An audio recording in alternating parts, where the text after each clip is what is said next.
Good day and welcome to the Prokon YouTube channel. My name is Andrew Brooks.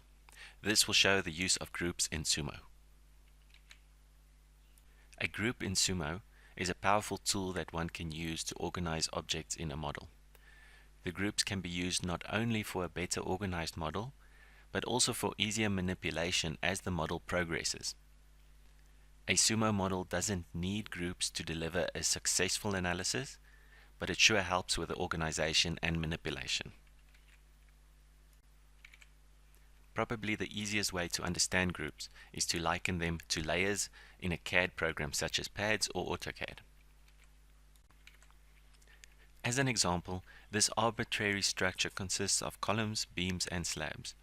3 groups can easily be created and renamed to columns, beams, and slabs. The elements in the model can be assigned to the group in the Properties palette. We can now easily toggle the visibility of the elements.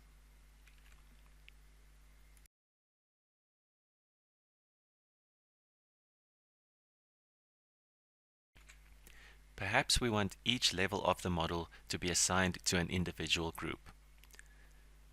This is easily done by selecting only the elements that I want to assign to a certain group.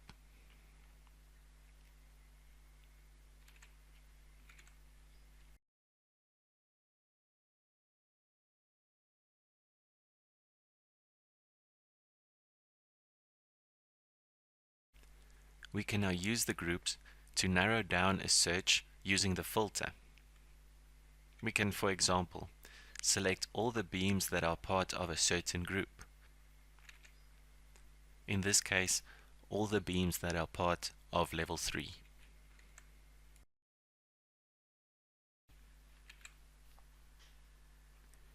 The groups can also be used when a DWG or DXF is loaded into Sumo. The layers that were generated in the CAD program will be loaded together with the drawing data.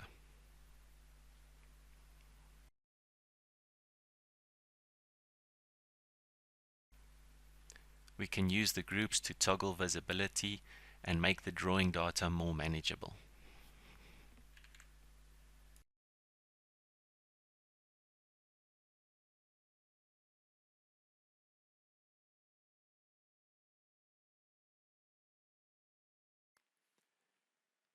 Thank you for taking the time to watch this video.